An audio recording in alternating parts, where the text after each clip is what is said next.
Hello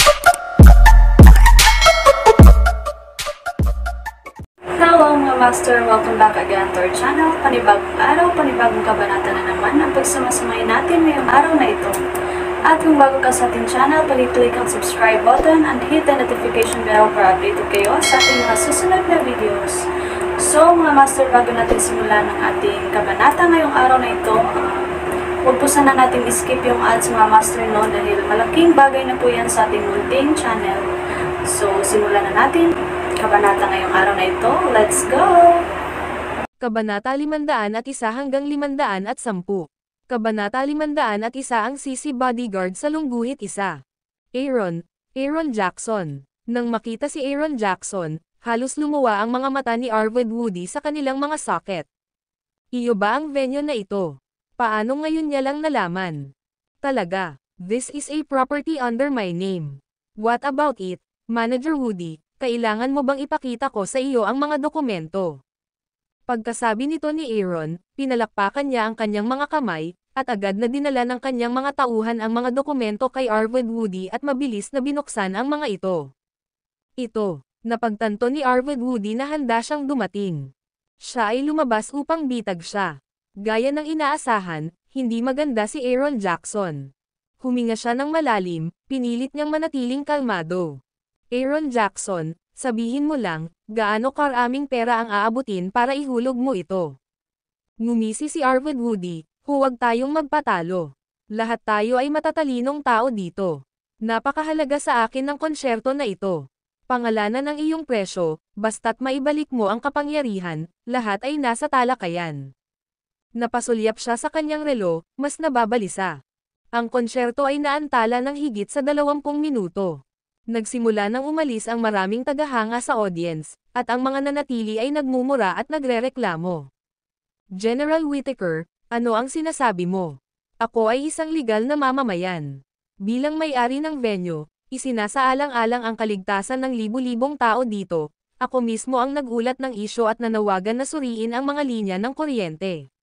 Alam mo ba kung gaano karaming pera ang mawawala sa akin? Nagsalita si Aaron nang may matuwid na galit. Bilang isang negosyante, mahalaga ang kumita ng pera, ngunit ang mas mahalaga kaysa kumita ng pera ay konsensya. Itinuro niya ang mga tao sa venue, na nagpahayag ng matinding pagkabalisa. Tingnan mo ito, 10,000 buhay ang nakataya. Hindi ba ito masakit sa iyong puso? Ano ba talaga ang gusto mo?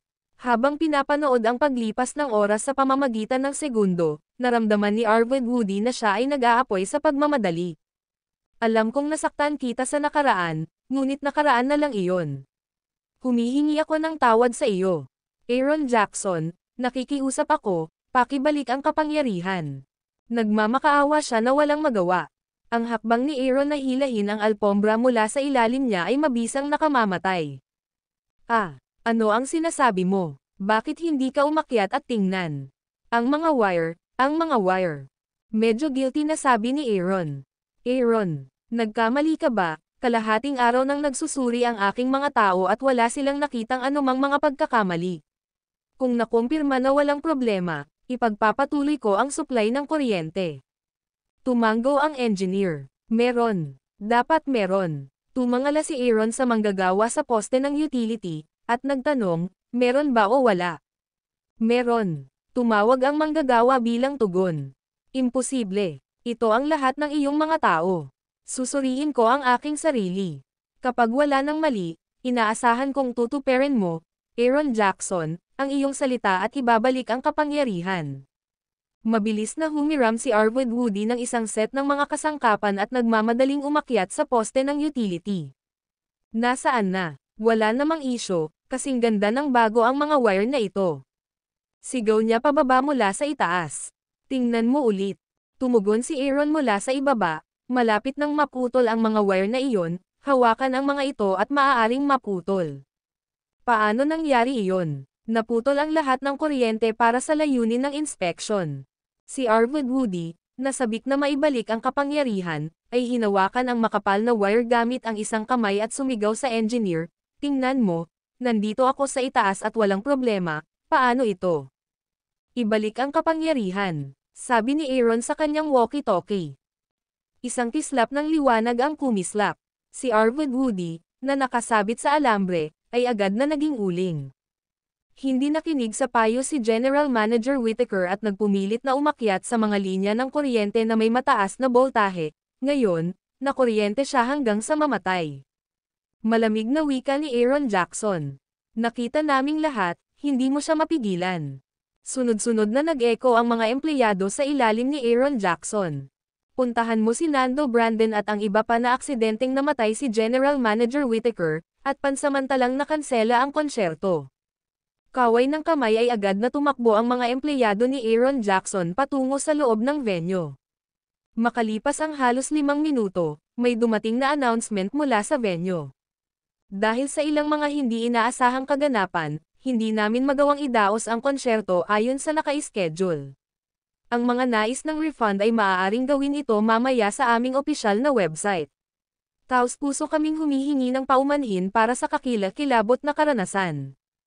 Higit pa rito, si Nando Brandon at kami ay magsusumikap na idaos muli ang konsyerto sa mga susunod na araw, dapat nating bigyang kasiyahan ang lahat.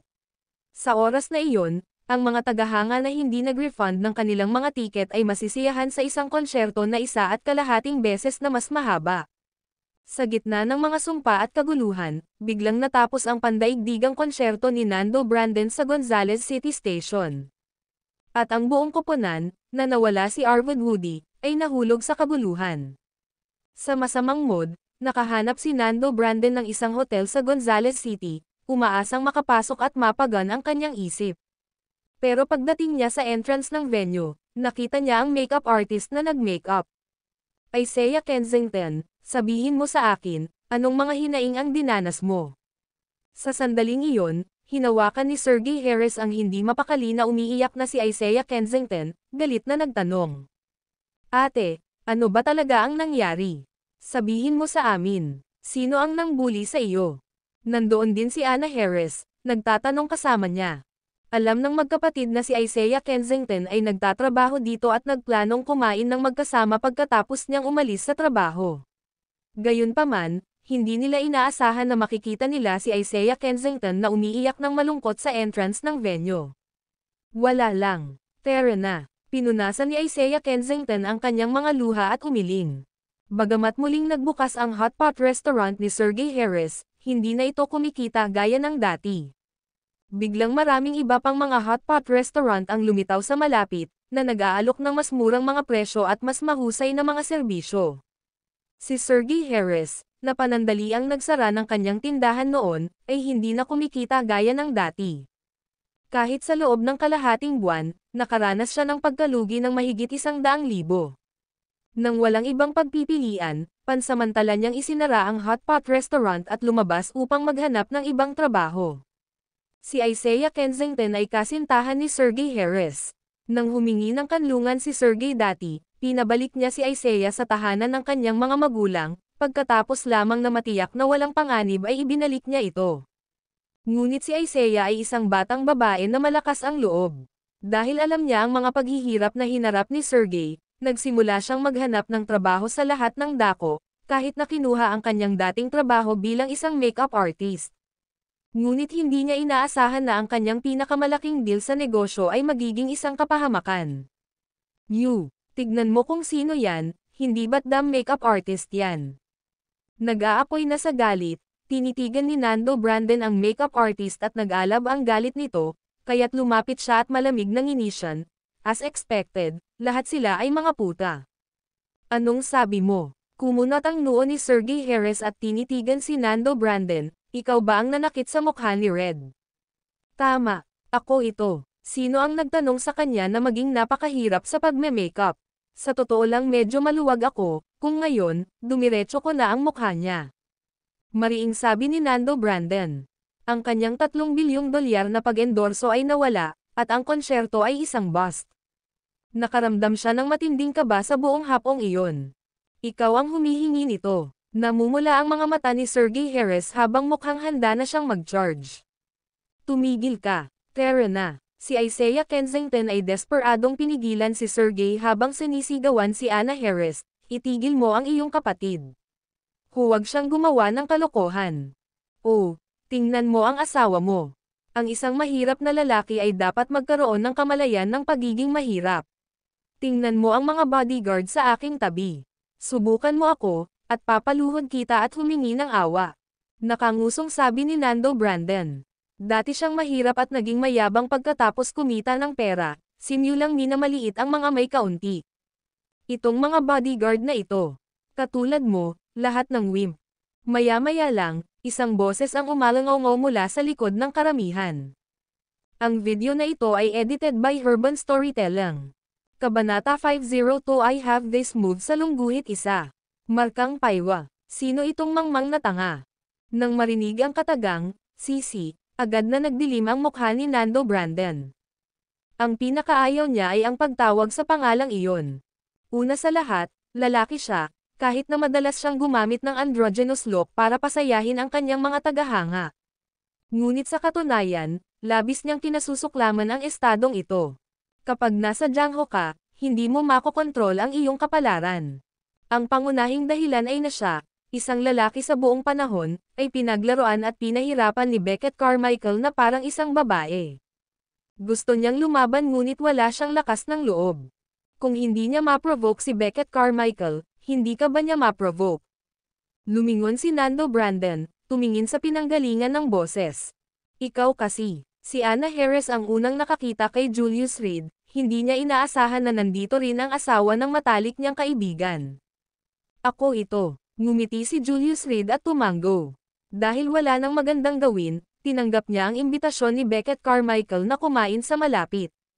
Noong una, tumanggi si Julius Reed, ngunit mapilit si Beckett Carmichael, at kasama si Keller Radcliffe na nag-overtime sa kumpanya, naglakad-lakad siya dito mag-isa. Hindi niya alam na makakasalubong niya si Nando Brandon na nagmumura kay Anna Harris. Nagmumura ka sa akin. Nang makita si Julius Reed, hindi sinasadya ni Nando Brandon na kinuha siya para sa isang mainit na dugong kabataan. Nakabihis ng malinaw at nag-iisa. Gayunpaman, napapaligiran siya ng ilang bodyguard na may kahanga-hangang kasanayan. Hindi kita minumura. Minumura lang ang kapatid na babae at ang kanyang mga bodyguard na nangaapi sa iba gamit ang kanilang kapangyarihan, mahinahong sabi ni Julius Reed, lumapit kay Isaiah Kensington at nagtanong, ano ang nangyayari? Wala. Nakita ni Isaiah Kensington ang matipunong lalaki sa paligid ni Nando Brandon at hindi naglakas loob na magsalita. Ito ay isang bagay na binyo-bully ng mga mayayamang tao, medyo iba ang pagkaladkad ng iba dito. Isaiah, asawa ito ng matalik na kaibigan ni Anna, kung may problema ka, sabihin mo lang, kaya niyang magdesisyon para sa atin. Niyakap ni Sergey Harris si Isaiah Kensington at napabulalas, sabihin mo sa amin, ano ang nangyari? Sister-in-law, sabihin mo lang sa amin. Kahit anong mangyari, hindi naman kami pwedeng si Harris na lang ang mangbuli sa amin ng ganyan. Nang makita si Julius Reed, lumapit din si Anna Harris, galit na nagtanong. Ang mukha ni Isaiah Kensington ay may kitang-kitang marka ng sampal, malinaw na tanda na siya ay tinamaan. At ang pangyayaring ito ay hindi maaaring walang kaugnayan kay Nando Brandon na nakatayo sa harapan nila. Anong magagawa mo kahit sabihin ko sa'yo? Nando Brandon scoffed from a distance, pointing at Isaiah Kensington, this bit asterisk H is slow with her makeup, kaya sinampal ko siya ng ilang beses at sinabihan siyang magwala. Ano? May problema ba? Sinulyapan niya ng masama ang iilang tao sa harapan niya, kung may problema ka niyan, sumigaw ka. Kung hindi ka makatiis na sinisigawan ka, huwag kang lalabas para magtrabaho. Gusto mong kumita, dapat handa kang mapag-alitan. Bastos ka. Si Sergey Harris, na kilala sa kanyang mainit na ugali, ay kinasuhan si Nando Brandon matapos marinig ang mga salitang ito. Kuya. Bago matapos ang pagsasalita ni Anna Harris, si Sergey Harris ay napaatras ng isa sa mga bodyguard ni Nando Brandon, na bumagsak ng husto sa lupa. Ay, napaungol siya sa sakit, baka sa mukha niya ang galit. Labas sa liga mo. Ngumisi si Nando Brandon at tumalikod na para umalis.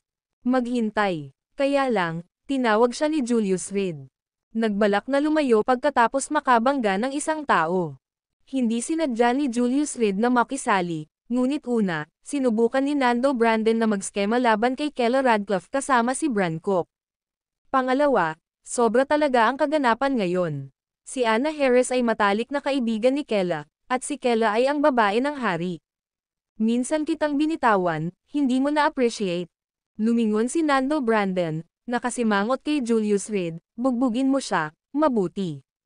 Naiintindihan. Isang matipunong bodyguard ang ngumisi, na nakakuyom ang kanyang mga kamao habang papalapit kay Julius Reed, nakatingin sa kanya, kaya sabihin mo sa akin, paano mo gustong mamatay? Whoosh! Nang walang anumang labis na salita, naghagis ng suntok si Julius Reed. Thud! Ang malakas na lalaki ay pinalipad ng paurong, nakakulot sa paanan ni Nando Brandon, walang tigil na nanginginig. Anong nangyayari dito? Talagang nabigla si Nando Brandon. Markang paywa. Napakabigat ng bodyguard na nasa likod niya, bakit bigla na lang siyang hindi nakatiis ng isang suntok? Kunin mo siya, patayin mo. Napasigaw si Nando Brandon sa galit, ngunit ang kanyang puso ay napuno ng takot. Ang binata sa harap niya ay masyadong kakaiba, madaling ibagsak ang kanyang mabigat na empleyado sa isang solong galaw. Talagang hindi siya ordinaryong tao. Hindi lang siya, maging si Sergey Harris at ang iba pa ay natulala. Si Anna Harris lang ang nanatiling kalmado. Nasaksihan niya si Julius Reed na pinabagsak ang mga armadong lalaki gamit ang kanyang mga kamay. Ano ang iilang maliliit na bodyguard na ito kung ihahambing? Anak, nililigawan mo si kamatayan. Ang natitirang tatlong bodyguard ay hindi nang ahas na maging mayabang at pinalibutan siya, at agad na pinapatay. Basag. Mabangis na sumipa si Julius Reed, pagkatapos ay naghagis ng 2 suntok sa hangin. Array. Sinabayan ng 3 hiyawan, ang mga dating mabangis na bodyguard ay lahat ay nabalian ng braso, nakaluhod sa lupa at napapaungol sa sakit. Ngayon, ikaw na. Tumayo si Julius Reed habang nakapulupot ang mga kamay sa likod, malayang naglakad patungo kay Nando Brandon. Anong gagawin mo? Naramdaman ni Nando Brandon ang lamig na damaloy sa kanyang likuran, para siyang nahulog sa isang ice cellar. Walang gaano. Nakangiting sabi ni Julius Reed, nagtuturo sa iyo ng leksyon. Ang ngiting iyon ay nagdulot ng panginginig sa gulugad ni Nando Brandon. Kailan pa siya nakatagpo ng isang hindi makatwiran at nakakatakot na tao? Binabalaan kita. Ikaw, huwag kang lalapit. Ako si Nando Brandon, marami akong tagahanga. Kung maglakas loob kang saktan ako. Sampal. Bago pa matapos ni Nando Brandon ang kanyang mga salita, sinampal siya ni Julius Reed na naging sanhi ng pag-agos ng dugo mula sa mga sulok ng kanyang bibig. Nagulat ang lahat, maging si Anna Harris, na nanatiling kalmado hanggang ngayon. Si Nando Brandon ang pinag-uusapan natin. Isang top-notch domestic first-tier heartthrob na may hindi mabilang na mga tagahanga na sinusuportahan ng malalaking sponsor, at itinuturing na cash cow ng mga kumpanya ng entertainment. Ang ganoong tao, paano kayang saktan siya ng mga karaniwang tao? Kung sila ay haharap sa paghihiganti, ang mga kahihinatnan ay hindi maiisip. Naglakas loob kang saktan ako. Hindi akalain ni Nando Brandon na may maglalakas loob na saktan siya. Mula nang sumikat siya, pinahahalagahan siya ng kumpanya ng entertainment bilang isang ama. Ang sino mang makakilala sa kanya ay kailangang maging magalang at magalang. At ngayon, sinampal siya sa publiko. Nataman nakita. Tumawa si Julius Reed, itinuro ang mukha ni Nando Brandon at nakasimangot, parang medyo ano. Agad na naramdaman ni Nando Brandon ang lamig sa kanyang likod, at ang alon ng takot ay bumalot sa kanya. Sampal. Si Julius Reed ay hindi sinasadyang gumawa ng isa pang sampal, na nagpabagsak kay Nando Brandon. Medyo asymmetrical noon, ngayon mas maganda na. Sa pagtingin sa kanyang gawa, medyo nasisiyahan si Julius Reed. Siguro, dapat na tayong tumigil dito. Lumapit si Sergey Harris at hinayla si Julius Reed. Ang pagkakasala kay Nando Brandon ay maaaring maging mahirap para sa lahat. Humingi lang siya ng tawad kay Nando Brandon, hindi niya naisip na patulan siya. Kung tutuusin, siya ay isang taong hindi nila kayang i-provoke. Kalkulahin ang kanyang makeup fee na utang niya. Matapos marinig ang dahilan ng insidente, nadama ni Julius Reed na dapat niyang gawin ang tama at manindigan para sa hustisya. Si Isaiah Kensington ay nagtrabaho buong hapon, hindi siya dapat walang bayad. Sinaktan mo ako ngayon. Matiim na pinandilatan ni Nando Brandon si Julius Reed, puno ng makamandag na puot ang mga mata nito. Itong kamay ko. Napatingin si Julius Reed sa sariling palad. Ako na magbabayad. Atubili, kinuha ni Nando Brandon ang kanyang wallet. Ang video na ito ay edited by Urban Storytelling. Kabanata 503, dumating na ang backup sa Lungguhit 1. Matagal nang nasa industriya si Nando Brandon, ngunit ngayon ang unang pagkakataon na nakaramdam siya ng pagkabigo. Ang pagiging insulto pabalik noong siya ay walang tao ay isang bagay. Hindi naman kasi siya sikat at wala rin siyang fans noon. For the sake of survival, for his dreams, hindi siya makalaban, hindi makausap. Siya ay ang ehemplo ng isang pushover. Ngunit pagkatapos niyang makilala, siya ay itinuring na parang bituin, ang sinta ng masa. Naririnig ang mga papuri sa lahat ng oras, hindi niya nakayanan ang kahit kaunting hinaing. Ngayon, 2 beses na siyang sinampal ng malakas at pinilit na magbayad, sa pag-iisip pa lang nito ay namumula na si Nando Brandon sa loob. Ngunit wala siyang magawa, masyadong makapangyarihan ang kanyang kalaban. Magkano ang makeup fee? Kahit na nag-aatubili, kailangan pa rin niyang magbayad ng pera. Kalimutan mo na, ayoko. Mabilis na ikan-away ni Isaiah Kensington ang kanyang mga kamay at sinabing, Mr. Brandon, nagkamali kami ngayon, mangyaring huwag mo itong isapuso, humihingi ako ng paumanhin sa iyo dito. Siya ay isang tapat at prangka na babae, takot na masaktan ang isang mayaman at makapangyarihang tao. Haha, paumanhin. Bago pa matapos si Nando Brandon, naiinip siyang pinutol ni Julius Reed, bilisan mo, magbayad. Gawin mong round number, buong hapon silang abala, bigyan mo lang ng 100,000. 100,000. Nagulat si Nando Brandon at bamulong, ninanakawan mo ba ako? Kalimutan mo na, ayoko ng perang ito. Huminga ng malalim si Julius Reed, naiinip na kumaway kay Isaiah Kensington, hindi ko hihilingin ang iyong sweldo para sa iyo, ngunit ibabalik ko ang sampal na iyon sa iyong mukha para sa iyo. Pagkasabi niya nun, humakbang siya pasulong. Wala akong gaanong pera sa akin. Napaluha si Nando Brandon. Paano niya haharapin ang sinuman kung magpapatuloy ito? Bilang isang tinaguriang internet celebrity, umasa siya sa kanyang mukha para maghanap buhay.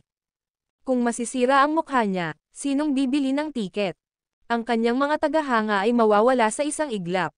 May WeChat ako. Ipinakita ni Anna Harris ang QR code ng pagbabayad, ay scan dito. Mabuti. Pinisil ni Nando Brandon ang salita sa pamamagitan ng nakanganga na mga ngipin. Napuno siya ng puot, mabilis, 100,000 yuan ang nailipat sa WeChat ni Anna Harris.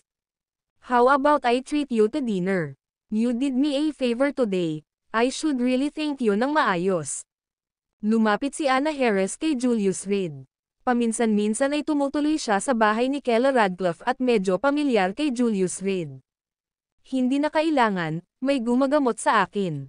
Iuwi mo muna ang hipag mo, natakot siya. Tinapik ni Julius Reed ang balikat ni Anna Harris ng may makahulugang ekspresyon, kung hindi mo ako kakausapin sa hinaharap, sapat na iyon. Jerk, pa. Nag-face-face si Anna Harris, tumalikod, at tumakbo kina Sergey Harris at Isaiah Kensington, nag-uusap tungkol sa isang bagay. Panatilihin ang isang mababang profile mula ngayon. Tumingin si Julius Reed kay Nando Brandon sa lupa, pagkatapos ay tumalikod at mabilis na naglakad palayo. Pagkaalis niya, inilabas ni Nando Brandon ang kanyang telepono, umiiyak, at diniyal ang numero ni Beckett Carmichael. Tay, nasaan ka? Nabugbog ako. Ano ba? Sinong bastard ang matapang? Sa sandaling marinig ni Beckett Carmichael na si Nando Brandon ay nataman, siya ay lubos na nagalit. Siyempre, hindi dahil si Nando Brandon ang nataman. Sa pangahas na saktan si Julius Reed, ang tinaguriang anak na ito ay matagal nang pinaalis.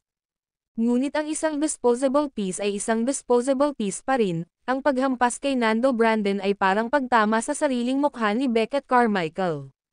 Sa buong kabisera, sino ang hindi nakakaalam na si Nando Brandon ang kanyang itinatagong tao? Iyon ay isang binata, nagpadala na ako ng mga tao upang sundan siya, at tila nagpunta siya sa Northern Restaurant. Hiniling ni Nando Brandon sa mga staff ng concert na sundan si Julius Reed, at siya mismo ay tahimik ding sumunod. Pinagmasdan niya ang pagpasok ni Julius Reed sa isang restaurant na tinatawag na Northern Restaurant. Nagkataon lang, nasa Northern Restaurant din ako. Pero 3 minutong biyahe pa ang layo, hintayin mo akong makarating doon, at sabihin mo sa akin kung sino iyon. Malamig na ngumuso si Beckett Carmichael, gusto ko talagang makita kung sinong bastard ang may lakas ng loob na salakayin ang mga tao ko. Bagamat medyo nagdusa siya sa kay Julius Reed, iyon ang tagapag-alaga ng kanyang sariling ninuno, kaya hindi ito isang kahihiyan. Nakakatakot pa rin ang reputasyon ni Boss Carmichael, kahit sa Gonzales City, hindi siya napigilan. Dahil iyon ang kaso, pupunta muna ako doon, kailangan mong tumayo para sa akin. Lalong umiyak si Nando Brandon.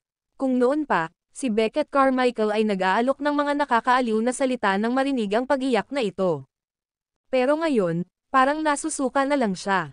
Kung hindi dahil kay Julius Reed na isinasaalang-alang na kapakipakinabang pa rin si Nando Brandon, matagal na siyang itinapon ni Beckett Carmichael sa ilog. Kung gayon, babalik ako.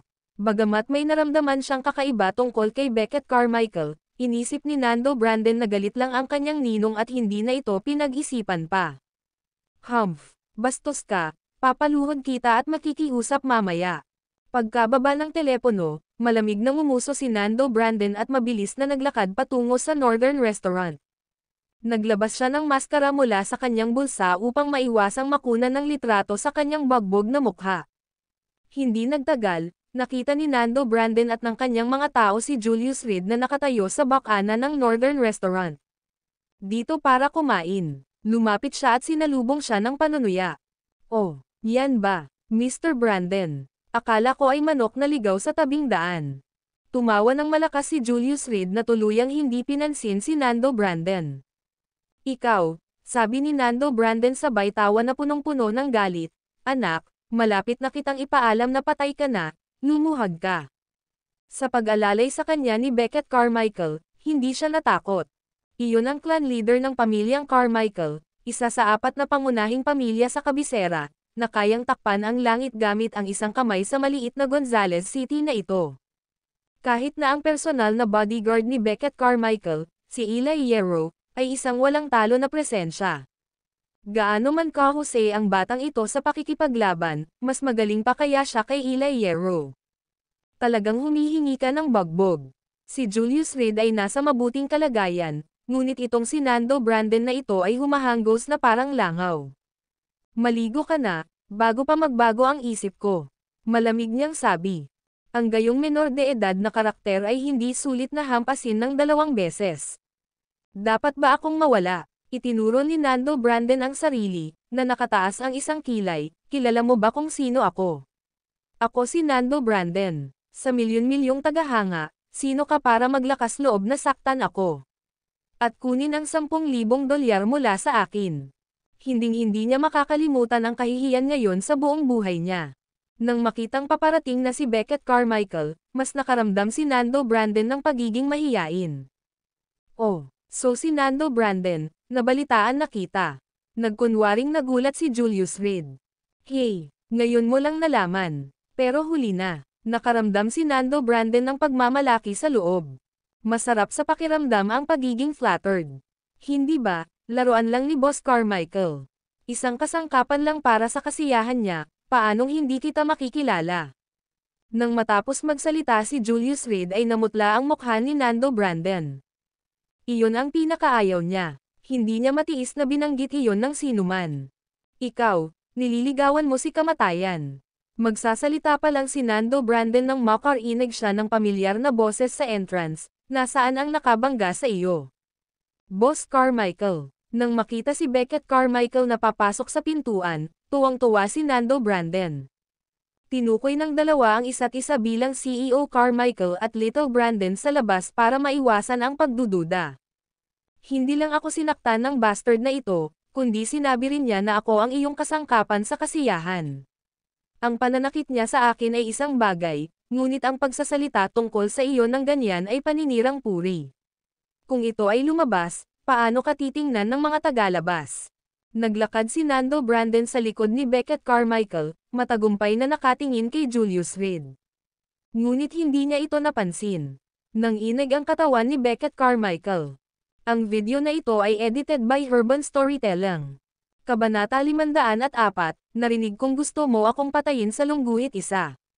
Sa sandaling nakita ni Beckett Carmichael si Julius Reed, alam na niya kung ano ang nangyayari. Sa apat na pangunahing pamilya ng kabisera, sinong patriyarka ang hindi tuso bilang isang Zorro? Sinong mag-aakala na si Nando Brandon ang magdadala ng kapahamakan sa kanyang sarili? Anak, ito si Boss Carmichael mula sa kabisera, hindi ka ba lalapit at humingi ng tawad? Sa kabila ng kanyang takot sa husay ng binata, medyo lumakas pa rin ang loob ni Nando Brandon, na pinasigla ng presensya ni Beckett Carmichael. Kailangang aminin na si Nando Brandon ay natakot kay Julius Reed. Boss Carmichael, ang galing mo. Sampal, si Beckett Carmichael ay nagbackhand kay Nando Brandon, na nagpatumble sa kanya. CEO Carmichael, ikaw. Natigilan sa simula si Nando Brandon, pagkatapos ay nagtanong ng may hinaing, bakit mo ako sinaktan? Si Beckett Carmichael ay kadalasang nagmamahal sa kanya, gumagastos ng maraming pera para lamang suportahan siya. At ngayon, dumiretso pa siya mula sa Kapitolyo sa Gonzales City para lang makasama siya. Anong mali sa sinabi niya? Hindi ba't kasangkapan ka lang para sa kasiyahan ko? Sabihin mo sa akin, saan siya nagkamali? Itinuro ni Beckett Carmichael ang ilong ni Nando Brandon, lumilipad ang kanyang laway, paano mo hindi makikilala ang iyong sarili? Binubuhat kita dahil gusto ko, at ang pagdurog sa iyo ay kasing simple ng pagtatapon. Beckett, huwag mo akong tawagin. Iniinsulto mo ang pangalan ko. Galit na sinipa ni Beckett Carmichael si Nando Brandon sa mukha, you piece of shit, do you think you can offend anyone? Pagkatapos magsalita, inayos niya ang kanyang suit at kumari pa ng takbo papunta kay Julius Reed, yumuko at kumamo, Sir, hindi ko alam na ikaw iyon. Itong bastard son. Ayos lang, walang kinalaman sa iyo. Walang pakialam na nagsalita si Julius Reed. Nang marinig ito, nakahinga ng maluwag si Beckett Carmichael. Ngunit si Nando Brandon ay lubos na natakot. Bagamat siya ang lalaking alagang hayop ni Beckett Carmichael, madalas niyang masaksihan si Beckett Carmichael sa paghawak ng mga gawain. Maraming maimpluwensyang mga tao ang nangungulila sa harap ni Beckett Carmichael, na kumikilos bilang sunod son-in-law bilang mga apo. Kahit nakaharap ang iba pang 3 pamilya sa 4 na malalaking pamilya, bahagyang pinigilan ni Beckett Carmichael ang kanyang pagkatao. Ngunit ang pag-uugaling parang mapang-akit na apo gaya ng ginawa niya bago si Reed, iyon ang una para kay Nando Brandon. Ang kanyang isip ay parang tinamaan ng kidlat, na blanko sa isang iglap. Sa pagtingin sa binata na nasa harapan niya ngayon, puno ng takot si Nando Brandon. Sir, nagkamali ako. Ako ay bulag bilang isang aso, hindi ko nakilala ang Mount Tai. Parang asong gumapang si Nando Brandon patungo kay Julius Reed. Ang komento ni Beckett Carmichael tungkol sa pagdurog sa kanya ay madaling natakot kay Nando Brandon. Matagal na siyang nasanay sa isang buhay na marangyang, napapaligiran ng hindi mabilang na mga tagahanga.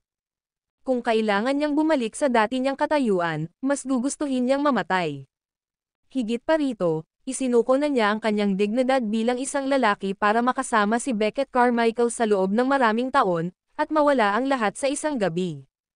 Hindi niya matanggap, itapon mo siya. Si Beckett Carmichael ay sumenyas ng Engrandi at agad na lumapit ang isang bodyguard at inihagis si Nando Brandon na parang patay na aso.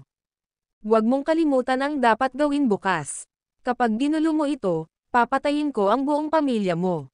Habang si Nando Brandon ay itinapon sa kalye, ang mga salitang ito mula kay Beckett Carmichael ay nakarating sa kanyang mga tainga. Bukas, hey, nakaupo si Nando Brandon sa kalye, ang gulo ng mukha, tumatawa ng nakakaloko. Sir, kung kilala ko sana itong apo. Hindi mo alam. Napangiti si Julius Reed habang nakatingin kay Beckett Carmichael, hindi kita sinisisi, nakaraan na. Medyo nasiyahan siya sa mga inapo ni Carmichael. Matalino, tapat, at matalino. Isang promising prospect na nagkakahalaga ng pag-aalaga. Di bale. Ililibang ko kayo ngayon, bilang paraan ko ng paghingi ng tawad. Matapos magkadikit ang kanyang mga kamay, si Beckett Carmichael ay nag-iimbita ng mag-imbita. Sir, please. Manam. Si Julius Reed, na hindi na nakatayo sa seremonya, ay nauna nang naglakad habang ang kanyang mga kamay ay nakadikip sa kanyang likuran. Ang Northern Restaurant ay isa sa ilang mga foreign-invested na restaurant sa Gonzales City, na itinayo ng isang Amerikanong negosyante. Hindi sanay ang mga lokal na pumunta rito. Napakaraming mayayaman dito, at pinaghalong mabuti at masama. Ang lahat ng mga ito ay hindi mahahawak ang mga figure. At ang mga pumupunta dito ay kadalasang mayayaman mula sa ibang bansa at sa loob ng bansa. Ang pagkonsumo ay napakataas, higit pa sa Twilight Mansion na itinayo ni Ovidio Cook. Pero pagdating sa sarap ng luto, mas mababa ito sa Twilight Mansion. Kaya naman tinawag din ito ng mga taga-roon bilang restaurant na magaling manloloko ng mga outlander. Ngunit walang pakialam si Beckett Carmichael sa mga bagay na ito, may pera siya. Maraming pera. Ang gusto niya ay hindi kung paano ang pagkain, kundi ang pagtrato na parang isang emperador at ang karangyaan. Iyon ang pinakamahalagang bagay. Naglalakad sa Northern Restaurant, may mga tao na may iba't ibang kulay, maraming dayuhang kaibigan, kasama ang ilang Chinese na nagtipon-tipon na nag-uusap ng negosyo. Diretso si Beckett Carmichael sa isang napakagandang lugar at umupo kasama si Julius Reed. Ang bintana sa kanilang gilid ay nag-aalok ng perpektong tanawin ng Gonzales City Docks. Madilim ang malawak na dagat noon, na may ilang bangka na nakabukas ang mga ilaw, walang tigil na umuugoy. Ang pinakamalinaw na tanawin ay ang Gonzales City Lighthouse. Ang natatanging lokasyon ng lugar ay ginagawa itong isa sa nangungunang tatlong sa mga tuntunin ng presyo sa loob ng Northern Restaurant. Kuya, punta muna ako sa restroom. Nagmamadali ako pagdating ko dito at ayaw kitang paghintayin. Sabi ni Beckett Carmichael sabay ngiti na nahihiya. Ayos lang, sige. Tumanggaw si Julius Reed. Maaga siyang dumating ng kalahating oras, habang maagang dumating si Beckett Carmichael ng 25 minuto. Siya ay lubos na taos-puso, at hindi siya huli. Ngunit hindi inaasahan ni Beckett Carmichael na darating si Julius Reed ng mas maaga. Dahil nakapagpa-reserba na si Beckett Carmichael. Ilang waiter na nakatayo sa likuran niya ang nagpaalam sa kusina, pagkatapos ay tahimik na tumayo sa likod ni Julius Reed. Kuya, talagang umaasa ako sa iyo para sa usapin ngayon. Medyo nakakahiyamang sabihin, pero wala talaga akong choice. Walang problema. Ipaubaya mo sa akin ang batang iyon. Wala akong gagawin ngayon at plano kong tumambay saglit sa Gonzales City bago bumalik sa bagong taon. Ako na ang bahala sa bastos na ito para sa iyo. Napakatuso ng lalaking ito, kaya mag-ingat ka.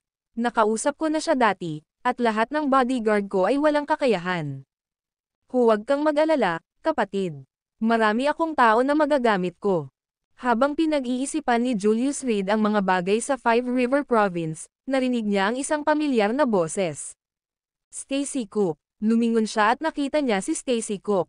Ikaw kasi. Malaki ang pagbabago ng kutis ni Stacy Cook nang makita si Julius Reed. Makikilala niya ang kabataang iyon kahit na maging abo. Bumalik siya na may malaking karangyaan, nanunumpa na pangunahan ang Cook family para maging numero 1 pamilya sa Gonzales City. Ngunit sino ang nakakaalam na siya ay bugbugin na parang aso ng kabataang nasa harap niya, na humihingi ng awa sa kanyang mga tuhod. Ako ito, nagkataon lang. Nakangiting sabi ni Julius Reed. Sa tabi ni Stacy Cook ay nakatayo ang isang nasa katanghaliang gulang na lalaki, mukhang lasing na parang nakainom ang dalawa. Kilala mo siya. Sumulyap ang lasing na lalaki kay Stacy Cook at itinuro si Julius Reed, kakilala. Higit pa sa pagkilala o pagiging isang kakilala. Malamig na tawa ang sagot ni Stacy Cook, kaaway niya talaga. Ang awayan ng dalawa ay kasing lalim ng dagat. Si Stacy Cook ay time na nagnanais na mapatay niya si Julius Reed ngunit hindi niya ito nagawa sa kanyang sarili, kaya naman dinala niya ang lasing na ito. Siya, kumunat ang noo ng lasing na lalaki at nagtanong, yung kausap mo lang. Tama iyan. Bahagyang ngumiti si Julius Reed at sinabing, balita ko may balak kang patayin ako. Ang video na ito ay edited by Urban Storytelling. Kabanata 505 ginawa ko ito sa lungguhit isa. Haha, sinong mag-aakalang magkakasalubong tayo sa makipot na daan ng tadhana? Nang makita si Julius Reed, ang lasing na lalaki ay nagpakita ng pananabik. Julius Reed, kilala mo ba kung sino ang taong ito? Ngumisi si Stacy Cook, Ito si Tristan Caldwell mula sa Gonzales City, ang CEO ng grupo sa ilalim ng pamumuno ni CEO Carmichael. Dahil isa siya sa mga tao ni Carmichael, bakit hindi mo subukan? Si Tristan Caldwell ay ang CEO ng Matthew Abernathy Group at may malaking impluwensya sa Gonzales City. Maraming maliliit na pamilya, nang makilala si Tristan Caldwell, ay magalang natatawagan siyang Brother Caldwell. Dahil lang sa mga koneksyon ng kanyang biyenan kaya nakilala ni Stacy Cook si Tristan Caldwell.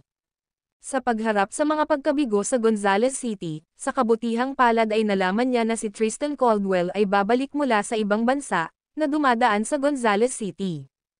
Kaya't nagkusa siyang makipag-ugnayan ng maaga kay Tristan Caldwell, na nag-aanyaya sa maimpluwensyang figurang ito na magpakasawa sa ilang inumin sa Gonzales City at, nagkataon, upang ipahayag ang kanyang mga hinaing. At si Tristan Caldwell, na laging nag-aalala tungkol sa kanyang reputasyon, nang malaman kung paano nabuli si Stacy Cook, agad siyang tiniyak, tinapik ang kanyang dibdib at nangakong maghihiganti para sa kanyang kapatid. Ang kapalaran ay nagdala ng mga kaaway sa isang makitid na landas. Si Tristan Caldwell ay dumighay at tumingin kay Julius Reed na may lasing na mga mata, "Anak, ang lakas ng loob mong saktan ang isang kapatid ko." Sa 3 tasa ng alak, bahagyang lasing si Tristan Caldwell. Ang kanya, nakilala sa Gonzales City, ay hindi na kailangang mag-alala pagdating sa hindi gaanong Gonzales City. Kung sasabihin ito ng hindi tama, para itong gumamit ng cleaver para pumatay ng manok. Maganda ang mood ko ngayon, kaya mawala ka. Hindi man lang nag-abalang sumulyap si Julius Reed kay Tristan Caldwell, sa halip ay ibinaling niya ang ulo para tingnan ang tanawin sa labas ng bintana. Ang madilim na karagatan na may paminsan-minsang barko na gumagalaw sa kabila nito ay medyo patula. Talagang hindi siya mapakali sa mga tumatalon na clown mula sa Cook family. Kung hindi dahil sa koneksyon ni Stacy Cook sa sarili niyang mga alaala, nalipol na niya ang Cook family nang hindi nag-iiwan ng bakas. Bakit niya hahayaan ang mga tumatalon-talon na clown na ito na tumalbog sa harap niya? Ang Wolf Cavalry ay naipadala na sa loob ng ilang araw, at tinatayang ibabalik nila ang tumpak na katalinuhan bago matapos ang taon. Sa oras na iyon, kapag natuklasan niya ang sekreto sa likod ng pagkawala ni Stacy Cook nitong mga nakaraang taon, maaari niyang sundan ang landas at matuklasan ang tunay na pagkakakilanlan ng babaeng iyon. Habang unti-unting bumabalik sa kanya ang kanyang cultivation, malinaw na ang ilan sa loob ng 10,000 Mountain Alliance ay nagsisimula ng matanto na ang kanilang amo ay hindi patay. Siguradong hindi susuko ang mga nakibahagi sa rebelyon noon nang walang laban. Sa makatuwid, ang pagtuklas ng mga lihim ng nakaraan sa lalong madaling panahon ay magbibigay daan sa kanya upang mabilis na mapunan ang mga taksil na ito. Tulad ng para sa kasalukuyang Tristan Caldwell. Talagang nadama ni Julius Reed na ang lalaking ito ay hindi katumbas ng kanyang laban. Anak, ang yabang mo talaga. Pero ang hindi ko maintindihan, ano ba talaga ang dapat mong ipagmalaki, isang taong taga Gonzales City lang. Bilang isang lalaki mula sa Gonzales City, si Tristan Caldwell ay likas na nakadama ng pagiging superior. Mababa ang tingin niya sa mga tao mula sa maliliit na lugar mula sa kaibuturan ng kanyang puso. Kahit na may pinakamayamang tao sa Gonzales City, paano ito? Ang isang tao mula sa isang maliit na lugar tulad nito ay hindi man lang gagawa ng splash sa Gonzales City.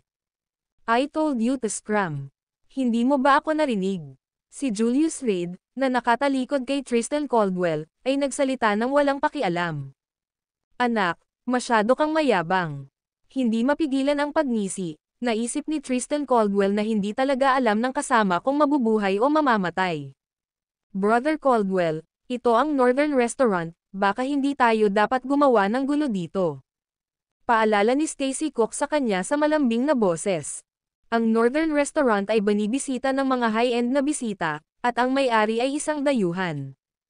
Kung dito magsisimula ang isang salungatan, hindi talaga ito makakabuti para sa sinuman. Huwag kang mag-alala. Hindi ako nagdudulot ng gulo, tama. Mga mamamayan tayong masunurin sa batas. Ang lasing na si Tristan Caldwell ay umupo sa tapat ni Julius Reed at nakangiting nagtanong, "Kuya, ganoon ba?" "Ganon ba?" Nakangiting sagot ni Julius Reed. Nakakita na siya ng mga taong nanliligaw sa kamatayan, ngunit walang sino mang sabik na mamatay gaya ng taong ito. Ngunit dahil tila may nangangati sa kamatayan, hindi niya inisip ang pagpapatawan ni Tristan Caldwell ng kaunti. Uminom. Pinitik ni Tristan Caldwell ang kanyang mga daliri at inutusan ang waiter, dalhin ang mga inumin. Agad-agad, sir. Wala pang kalahating minuto, dumating ang waiter na may dalang 2 baso ng red wine sa harap nina Julius Reed at Tristan Caldwell. Samahan mo akong uminom. Kung masaya ako ngayon, baka bitawan pa kita. Inikat ni Tristan Caldwell ang baso ng alak sa harap niya. Mayroon siyang isang libangan, at iyon ay ang pag-inom. Pambihira siyang magaling dito. Ang dahilan kung bakit siya naging CEO ng Matthew Abernathy Group ay dahil din sa kanyang kapasidad sa pag-inom. Hindi siya kayang inumin ng mga ordinaryong tao. Ngayon, hinahamon ni Tristan Caldwell si Julius Reed na uminom, kumpiyansa na hindi napigilan ng kabataang nasa harapan niya ang kanyang alak at umaasang malasing siya at mapahiya siya. Ito, hindi masyadong interesante. Sinulyapan ni Julius Reed ang red wine sa kanyang harapan at pinalaki si Tristan Caldwell, paano kung palitan natin ito? Maliban na lang kung masyado kang natatakot, Anong biro? Medyo lasing na, sumimangot si Tristan Caldwell at sinabing, mayroon bang alak na hindi ko nang ahas inumin? Inilalapag ko ito ngayon, kung hindi kita kayang inumin, kukunin ko ang apelyido mo. Madalas niyang ipinagmamalaki ang kanyang kapasidad sa pag-inom, kaya paano siya posibleng umamin ng pagkatalo? Bukod dito, naniniwala siya na ang kabataang nauna sa kanya ay nambobola lamang at walang tunay na kakayahan. Huwag kang magsisi sa huli. Pagkatapos magsalita ni Julius Reed, sumigaw siya sa waiter, dalhan mo ako ng 2 bote ng life water. Damn, baliw ka ba? Nang marinig ito, hindi mapigilan ni Tristan Caldwell na mabigla. Ang life water ay vodka, 78 degree. Ito ay halos purong alkohol. Ang isang paghigop ay halos nakamamatay. Nagpapalamig, o gusto mong kunin ang apelyido ko? Tanong ni Julius Reed na may tono ng pang-iinis. Kalokohan. Natatakot lang ako na mamatay ka dito, at magkaproblema ako. Nagalit agad si Tristan Caldwell nang makita ang pag-aalipusta sa mukha ng kanyang kalaban. Paano siya matatalo sa isang bagay na ipinagmamalaki niya? At nasubukan na niya ang life water, noon, ito ay talagang napakalakas. Ngunit hindi ito masyadong exaggerated gaya ng tunog. Ang isang maliit na paghigop ay naiinom pa rin. Hindi nagtagal, dinala ng waiter ang life water sa kanilang tatlo. Umupo din si Stacy Cook sa tapat ni Julius Reed. Sa kanyang isip, ang kabataang ito ay tila may isang uri ng koneksyon sa mga lokal na big shot, ngunit hindi niya lubos na matukoy kung ano ang relasyon. Minsan ay hindi rin siya makapaniwala na ang gayong kabataan ay may kinalaman kay Aaron Jackson o Ovidio Cook. Nagkataon lang ang lahat, medyo may kakayahan lang siya at hindi kumilos ayon sa mga patakaran. Pinakamahalaga, bumalik si Stacy Cook sa isang misyon at ayaw ng anumang komplikasyon. Pero hindi niya talaga kayang lunukan ang sama ng loob nito.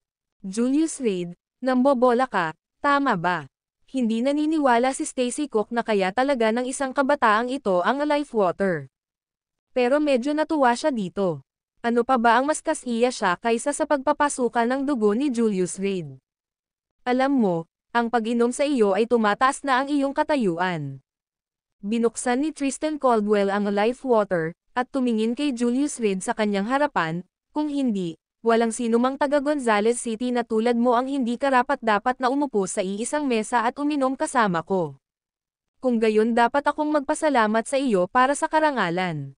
Nakangiting sabi ni Julius Reed, kahit si CEO Carmichael ay kailangang tretuhin ng may respeto, medyo nagiging unruly na yata ang nasasakupan niya. O sa halip, medyo mayabang. Ano ang paraan ng pag-inom? Sa pagtingin sa tubig buhay, sa kanyang kamay, medyo nag-iingat si Tristan Caldwell. Ito ay talagang mabangis. Ang gayong alak ay hindi komportable na inumin. Sa 78 grado, ito ay halos purong alak. Ibaba ko na ang akin, magagawa mo ang gusto mo. Inalis ni Julius Reed ang takip ng bote, tinabig ito sa kanyang kamay. Syempre, kung hindi ka maglakas loob, maaari mong ibaba ang baso at mawala. Ang video na ito ay edited by Urban Storytelling. Kabanata 506, Tubig ng Buhay sa Lungguhit 1. Markang Paywa. Anong sabi mo? Nag-alinlangan si Tristan Caldwell na tama ang kanyang narinig. Ito ang tubig ng buhay, isang maliit na higop nito na halos magbuwis ng buhay. At itong binata sa harapan niya, talagang gustong ay daw nito. Sabi ko, ibababa ko ito, gawin mo ang gusto mo. Nakangiting sabi ni Julius Reed kay Tristan Caldwell. Kung ibababa mo ito, iinom ako ng doble. Marahan na bamantong hininga si Tristan Caldwell, bata, itigil mo na ang pambabola. Doble uminom talaga, tanong ni Julius Reed na nakataas ang isang kilay. Siyempre, ang aking salita ay kasing ganda ng ginto. Ngunit hayaan mo akong maging malinaw ngayon. Gusto mo man uminom ng tubig ng buhay na ito o hindi, kailangan mong uminom. Mabangis na sinabi ni Tristan Caldwell, kung hindi, huwag mo akong sisihin sa pagiging magaspang at tinulungan kang uminom nito.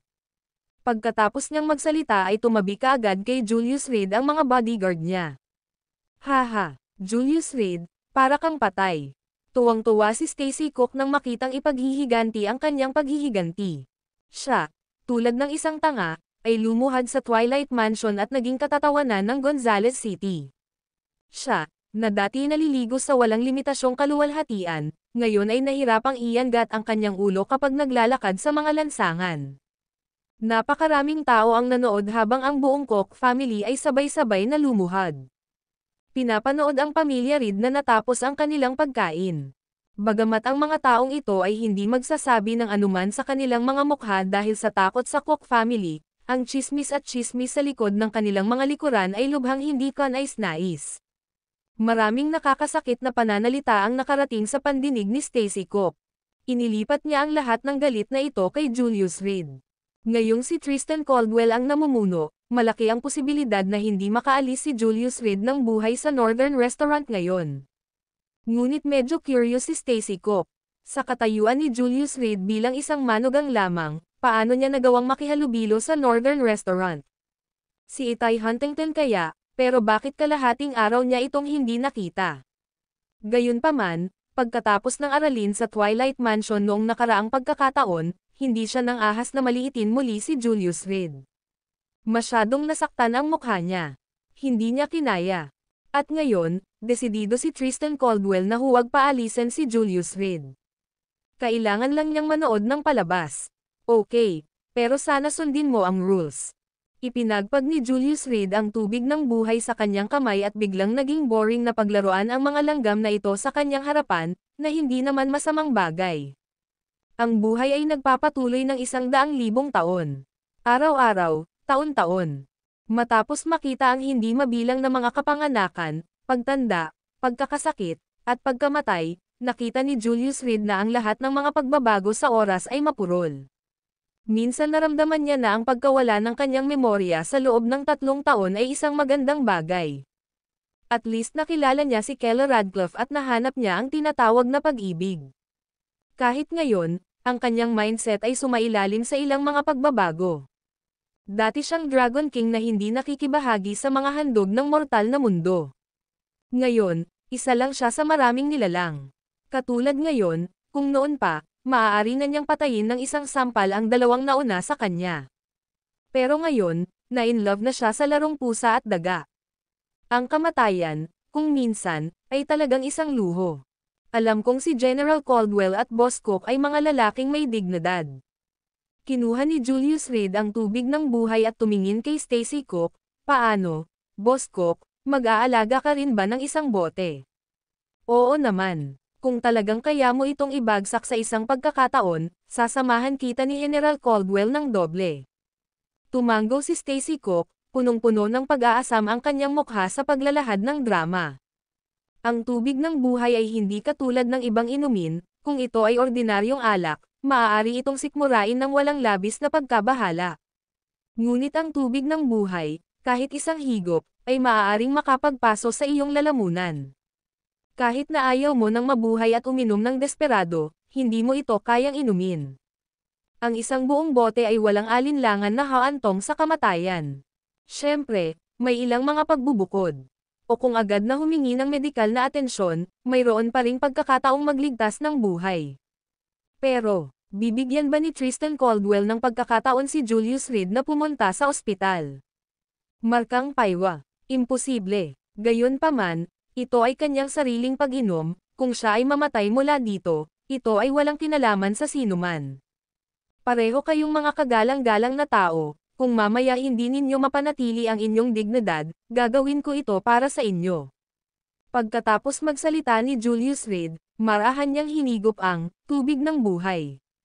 Haha, tapos na siya. Nang makita ang ekspresyon ni Julius Reed, hinampas ni Tristan Caldwell ang mesa at tumawa ng malakas. Bina, nagsalita ka na ng malaki, huwag mo nang isipin ang pag-atres ngayon. Ano ang pakiramdam? Hindi maganda, di ba? Pero, simula pa lang ito. Hindi niya naisip na hindi kaya ni Julius Reed ang alkohol na nilalaman ng tubig ng buhay, kaya kumaway siya sa kanyang mga bodyguard sa malapit, kung hindi niya ito matanggap, tulungan siya. Naiintindihan. Pinaikit ng ilang bodyguard ang kanilang mga mata, umikot sa paligid ni Julius Reed, huwag mo kaming gagawa ng aksyon. Anong ginagawa mo? Tumaas ang isang kilay ni Julius Reed, hinampas ang kanyang mga labi, at nagkomento na ito ay medyo nakakapawi ng uhaw. Tingnan mo, ang tanggang ito ay matigas ang ulo. Tawa ng tawa si Tristan Caldwell na para bang ngayon lang siya nakarinig ng nakakatawang biro. Julius Reed, hindi mo nakita ang pagdating nito, di ba? Ang masaktan ako ay harapin ang ganoong araw. Naaalala mo ba kung paano mo ako pinahiya sa Twilight Mansion? Si Stacy Cook ay nagkaroon ng hitsura ng isang taong nagpapatupad ng kanyang paghihiganti. Sa paglipas ng mga taon ay umalis siya sa bahay, nakipaglaban, at sa wakas ay nakamit ang ilang tagumpay, na nakuha ang titulong Master Cook.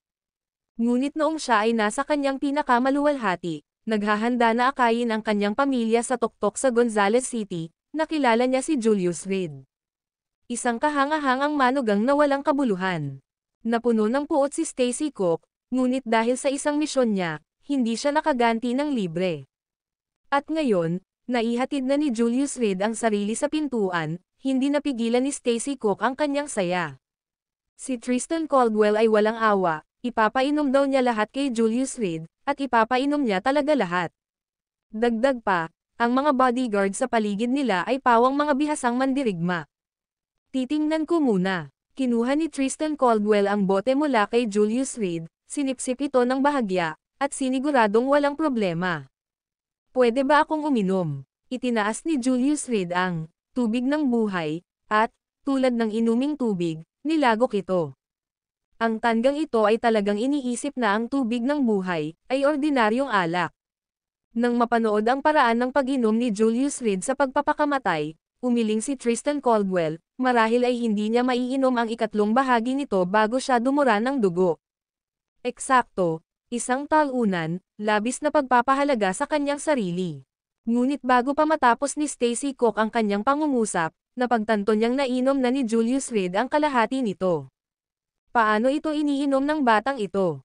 Ang bagay na iyon ay 78% na alak. Paano ito matatanggap ng kanyang esophagus at tiyan pagkatapos ng isang lagok?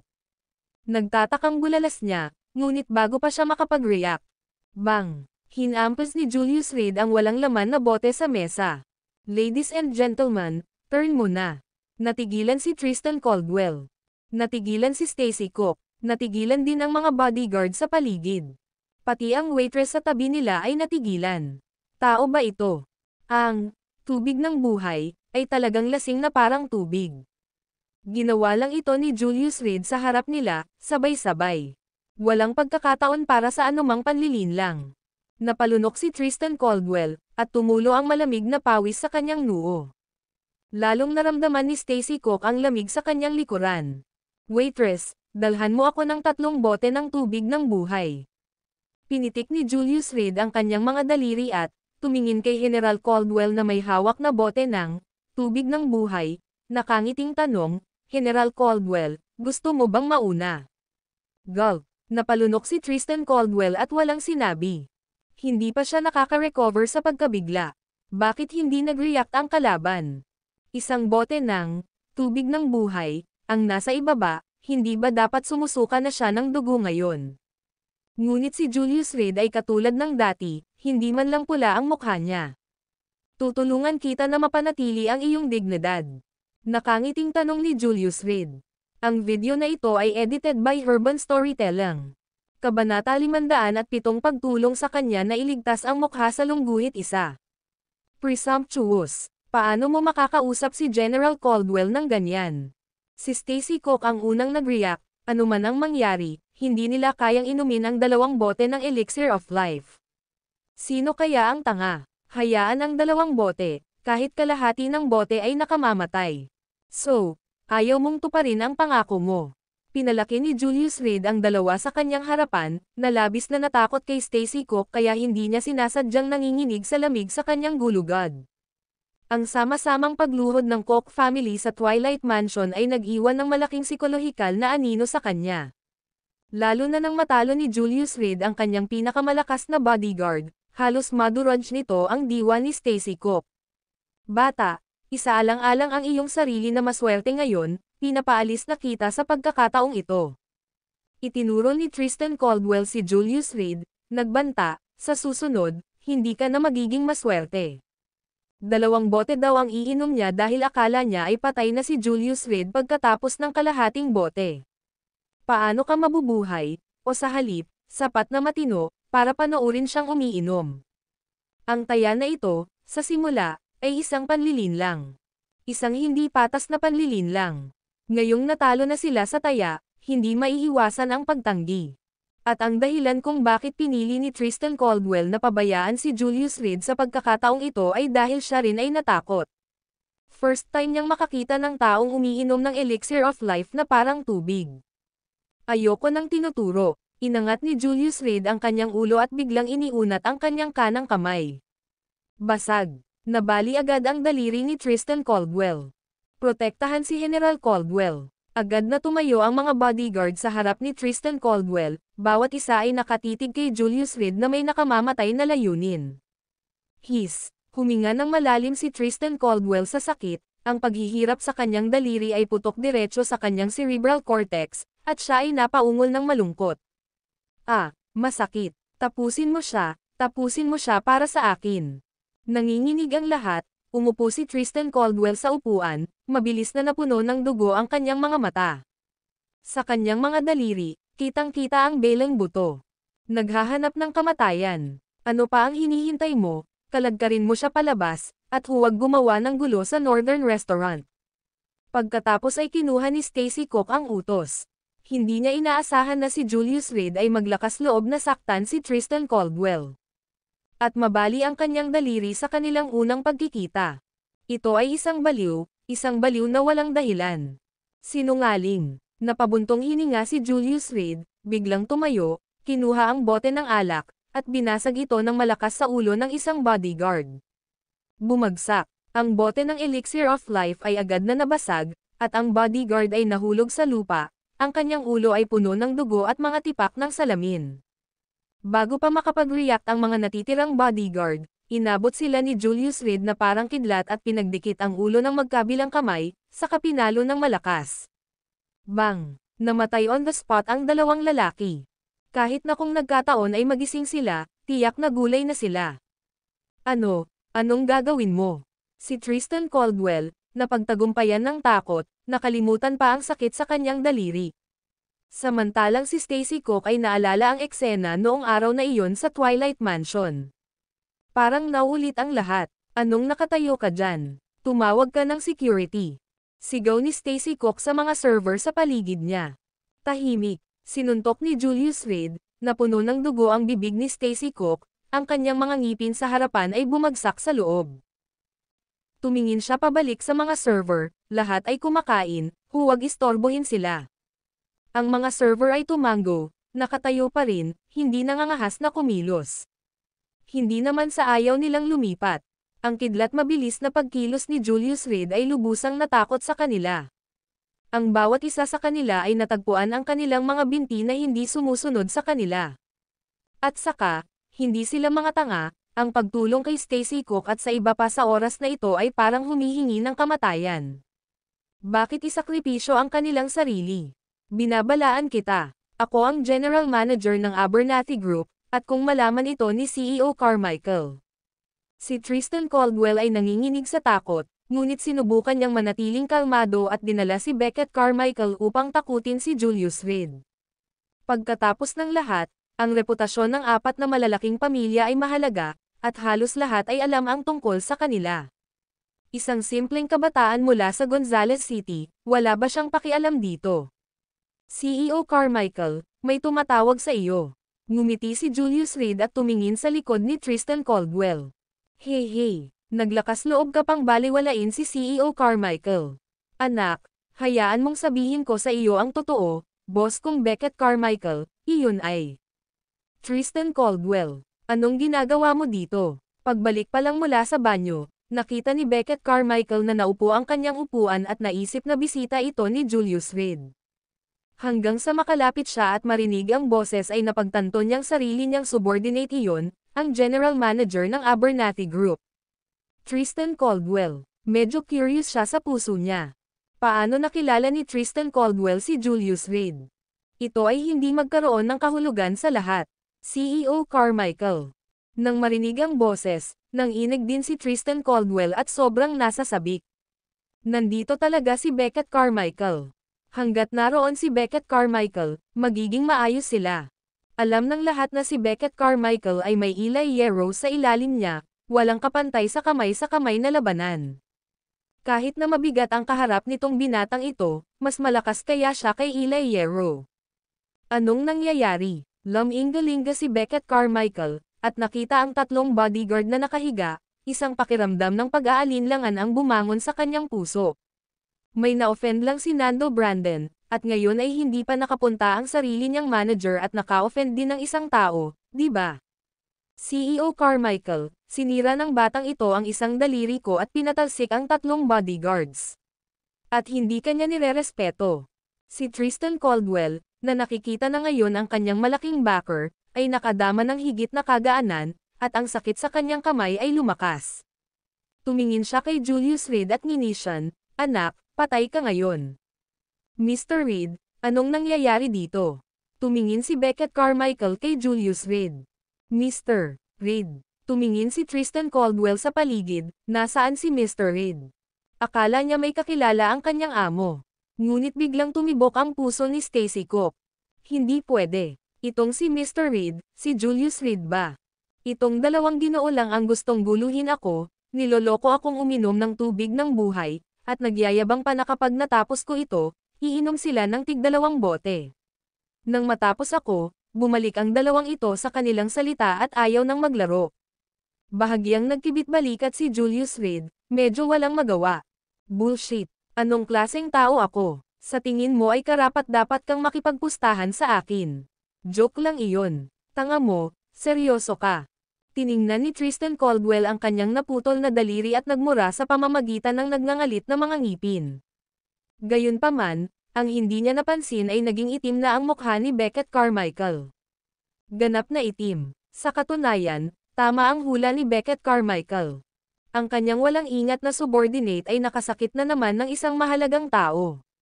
CEO Carmichael, kailangan mong magpasya sa bagay na ito.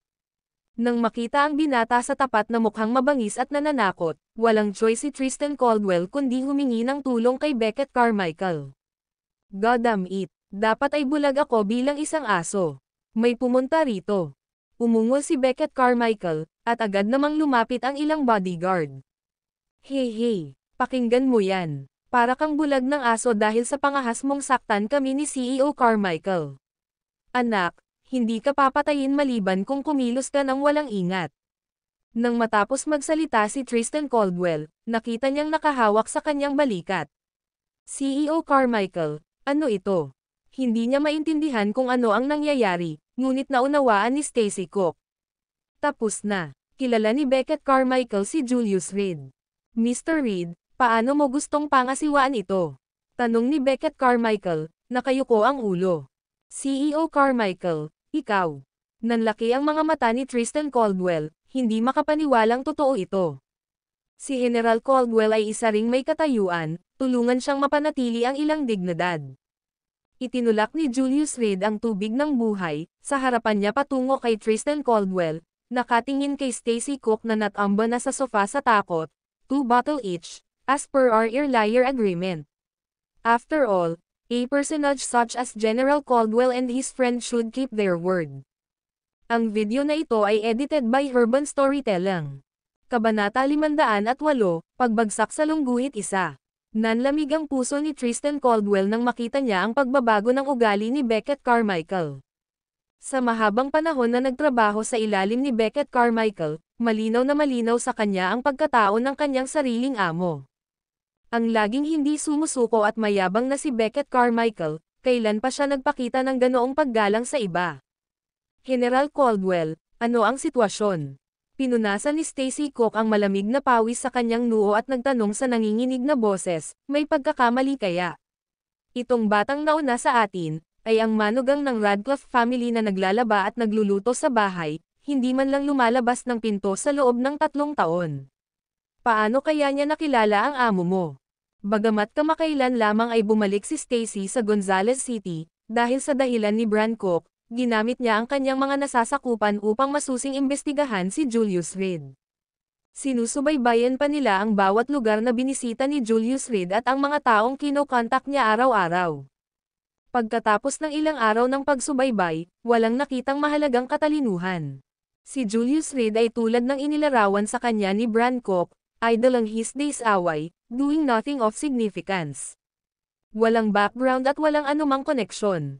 Isang kumpletong bumpkin lang. Ngunit hindi naniniwala si Stacy Cook na ang ganitong bumpkin ay maaaring magdulot ng gulo at makasakit ng damdamin ng mga tao at nabubuhay pa hanggang ngayon. Ang mas kakaiba, paano nagkaroon ng ganoon kalakas na taga-suporta ang isang live-in-in-law na nakakulong sa bahay sa loob ng 3 taon? Ang bodyguard na dinala niya pabalik ay isang mabigat na presensya, na may kakayahang makipaglaban sa higit sa 100 lalaki ng mag-isa. Ngunit sa harap ni Julius Reed, para silang mga mag-aaral sa elementarya, binubugbog ng itim at asul. Ngunit gayunpaman, ang lahat ng mga indikasyon ay tumuturo sa Julius Reed na tunay na may isang simpleng background. Napakalinaw na wala siyang koneksyon sa lahat. Ngayon, talagang nagagalit si Beckett Carmichael sa sarili niyang matagal ng empleyado dahil sa walang kwentang si Julius Reed na ito. Tama, CEO Carmichael, napagkamalan mo bang iba siya? Isa lang walang kwentang kawawa ang batang ito, paano kanya makikilala? Sa paalala ni Stacy Cook, napagtanto din ni Tristan Caldwell na may mali. Sinundan niya si Beckett Carmichael sa loob ng maraming taon, paanong hindi niya malalaman na may ganoong kaibigan ang kanyang amo? Ang mga koneksyon ni Beckett Carmichael ay nasa kabisera. Paanong ang isang maliit na lugar tulad ng Gonzales City ay magkakaroon ng sinumang karapat-dapat na kakilala ni Beckett Carmichael? Ang tanging paliwanag ay isa itong kaso ng maling pagkakakilanlan. Tristan Caldwell, talagang mataas ang tingin mo sa sarili mo. Nang marinig ang pangungusap na ito, malamig na tumingin si Beckett Carmichael sa kanyang nasasakupan. Boss, ano ba talaga ang nangyayari? Tinanong ng ganito ni Beckett Carmichael, si Tristan Caldwell ay lubos na nataranta. Sumali siya sa Matthew Abernathy Group sa loob ng maraming taon at itinuturing na veterano sa kumpanya. Sa mga ordinaryong araw, si Beckett Carmichael ay medyo magalang sa kanya, tinatrato siya bilang isang kaibigan. Ngunit ngayon, ang kanyang sariling amo ay kumikilos ng hindi karaniwan. Napaka-abnormal na medyo nakakatakot. Ako, ang taya ay isang taya, inumin ang 2 bote ng alak dito at ngayon, walang ekspresyong sinabi ni Beckett Carmichael. Ang kanyang nasasakupan ay talagang tanga para saktan si Julius Reed. Kung gayon ay huwag mo siyang sisihin sa pag-alay ng isang sangla para mailigtas ang kanyang kalisya. Boss, kung inumin ko ito, maaari itong pumatay ng tao. Habang nakatingin sa 2 nakabukas na bote ng tubig ng buhay, sa kanyang harapan, napalunok si Tristan Caldwell na kinakabahan, nanginginig ang kanyang katawan ng hindi sinasadya. Ang pag-inom nito, kahit na hindi siya mamatay, ay aabot sa kalahati ng kanyang buhay. Kung gayon, anong taya ang ginawa mo sa akin ngayon? Nakataas na kilay na tanong ni Julius Reed, kanina lang medyo seryoso si General Caldwell nang sabihin niya ito. Hindi kaya sa panahon ngayon, babalik ang isang taong kagaya mo. Eksakto. Kung ang General Manager ng Matthew Abernathy Group ko ay babalik sa kanyang salita at ito ay lumabas, ito ay isang iskandalo para sa kumpanya. Tristan Caldwell, gusto mo bang masira ang imahe ng kumpanya? Tumunog si Beckett Carmichael mula sa gilid. Ngayon, anuman ang mangyari, kailangang inumin ni Tristan Caldwell ang 2 bote ng alak na ito, kung hindi, hindi niya maipaliwanag ang sarili kay Julius Reed. Dahil naakay ang pamilya Carmichael sa ganoong taas, may pakialam ba si Beckett Carmichael sa pagkawala ng isang general manager? Walang bayani na walang haplos ng kalupitan. CEO Carmichael, alam kong nagkamali ako. Pakiusap, alang-alang sa dekada at higit pa nating pinagsamahan, bigyan mo ako ng paraan. Lumuhad si Tristan Caldwell sa harap mismo ni Beckett Carmichael, nakahawak sa kanyang mga hita at walang humpay na humingi ng awa. Sa ngayon, ang lakas ng loob ng alak ay matagal nang natakot sa kanya, at siya ay lubos na nataranta. Hindi ba ang planong harapin ang isang talunan? Paanong nagkataon na bumangga siya sa sarili niyang amo? At itong talunan, kaibigan siya ng amo niya. Stacy Cook, pinahirapan mo ako. Nanginginig ang kamay, itinuro ni Tristan Caldwell si Stacy Cook, hindi mapigilan ng katawan nito ang panginginig. May 4 na bote ng tubig ng buhay sa mesa, isang nakakatakot na tanawin. Kung talagang ininom niya ito, natakot siya na hindi siya makaalis ng buhay ni Stacy Cook. Uminom ka, may 3 minuto ka. Sumulyap si Beckett Carmichael sa kanyang relo at walang pakialam na sinabi, sabi ni Mr. Reed. Isa kang marangal na tao, bibigyan kita ng marangal na paraan palabas. Kung ayaw mo ng dignidad, tutulungan kita dito. Tandaan, talagang hindi magkukubli ng mga sinungaling ang Carmichael Group ko. Kahit isa. Nang matapos siyang magsalita, bumagsak si Tristan Caldwell sa lupa. Kilalang-kilala niya ang karakter ni Beckett Carmichael. Walang awa sa kanyang mga pamamaraan, walang puso kapag nakatalikod siya.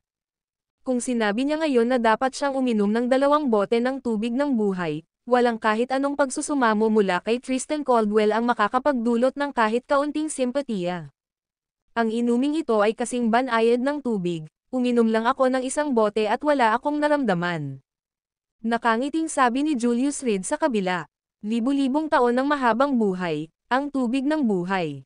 Ano ang mahalaga? Walang iba kundi alak. Hindi pa niya nakilala ang isang inumin na hindi pa nanggahasang inumin ng Dragon King. CEO Carmichael, pinipilit mo ang kamay ko.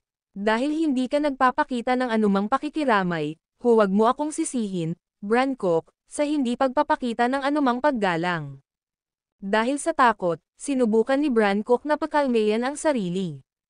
Anuman ang mangyari, gumugol siya ng ilang taon sa Africa, araw-araw na nakikipagbuno sa buhay at kamatayan. Siya ay humarap sa hindi mabilang na mga pagsubok at paghihirap, paano mabibilang ang mga kaganapan ngayon sa anumang bagay. Boss, may nananakot sa atin dito. Bigla siyang tumayo at sumigaw ng malakas sa loob ng restaurant. Sa kanyang sigaw, kumislap ang kislap ng liwanag sa mga mata ni Tristan Caldwell. Tama, ang lugar na ito ay ang Northern Restaurant. Ang may-ari nito ay Amerikano, at siya ay may lubos na reputasyon sa mainland. Kung may nagdulot ng gulo sa Northern Restaurant, sa pinakamagaan ay masisipa siya, sa pinakamasama ay itatapon sila sa mga pantalan ng Gonzales City. Tristan Caldwell, naging mabuting kaibigan ka talaga. Nang marinig ang paghingi ng tulong ni Brancock, nanliit ang mga mata ni Beckett Carmichael, at biglang sumilay mula sa kanya ang isang nakamamatay na aura. I'm sorry, CEO Carmichael. Ikaw ang naging walang awa at walang puso. Huwag mo akong sisihin, ang iyong kapatid, sa pagiging impolite. Mabilis na bumangon si Tristan Caldwell mula sa lupa, lumipat sa tabi ni Brancock, at tumingin kay Beckett Carmichael na may malamig na tawa. Hindi pa ako sapat na nabuhay, ayoko pang mamatay. Kung gusto mo akong patayin, hindi ako magpapadali para sa iyo. Ito ang Gonzales City, at ang iyong Eli Hierro ay wala sa tabi mo. Kung hindi nagpasya si Brancock sa isang do-or-die resistance, hindi malalaman ni Tristan Caldwell na wala si Eli Hierro. Dahil wala si Eli Hierro, maaaring tawagan na lang ni Brancock ang mga tao at madaling makatakas kasama niya. Para kay Beckett Carmichael, hindi kayang durugan ng makapangyarihang dragon ang lokal na ahas. Sa pagharap sa mga subordinate ni Brancock, ano ang posibleng makamit ni Beckett Carmichael na mag-isa kasama ang ilang mga bodyguard? Anong nangyayari dito? Sa sandaling iyon, Bumaba ang may-ari ng Northern Restaurant mula sa itaas na pinaliligiran ng grupo ng mga security guard. Ang mga gwardya na ito ay pawang mga Amerikano, bawat isa sa kanila ay matipuno at wala sa kanila ang mukhang madaling pakitunguhan. May nananakot sa atin. Itinuro ni Brancock si Beckett Carmichael, siya iyon, pinipilit kaming uminom ng tubig ng buhay sa loob ng iyong restaurant. Ang video na ito ay edited by Urban Storytelling. Kabanata 509 na paghaharap sa lungguhit isa. Tubig ng buhay. Nakasuot ng leather coat ang blonde-haired, blue-eyed American boss at lumapit sa mesa para kunin ang life water, nakasimangot habang sinasabi, malakas ang bagay na ito, at kung hindi mag-iingat, maaari itong pumatay ng tao. Ang presyo ng life water ay hindi mahal, nagkakahalaga lamang ito ng ilang daang dolyar bawat bote sa merkado. Ngunit ito ay isang vodka na may mataas na nilalamang alkohol, na may 78 patunay. Madalas itong ino-order ng mga customer, ngunit palagi nilang hinahalo ito ng maraming tubig at katas ng prutas. Sa dekada na pinamamahalaan niya ang lugar na ito, wala pa siyang nakikitang sinumang nakatapos ng isang buong bote mismo. Kahit kalahating bote ay bihira. Minsan, ang isang lalaki ay nagyabang habang lasing at uminom ng ikatlong bahagi nito sa harap ng lahat, at bumagsak sa lugar. Nagdusa siya ng gastric hemorrhage. Kung dumating ang ambulansya makalipas ang 3 minuto, wala na ang lalaking iyon. Kaya ngayon, nang marinig niyang sinabi ni Stacy Cook na may pumipilit sa mga customer na uminom ng life water, agad na kumunat ang kanyang mga kilay. Ito ay hindi isang toast, ito ay pagpatay. Isang bote ang ibaba, at kung hindi patay, ang tao ay kalahating patay. Nangyayari ang ganoong bagay sa kanyang Northern Restaurant, hindi maaaring balewalain ito ni O'Dingle.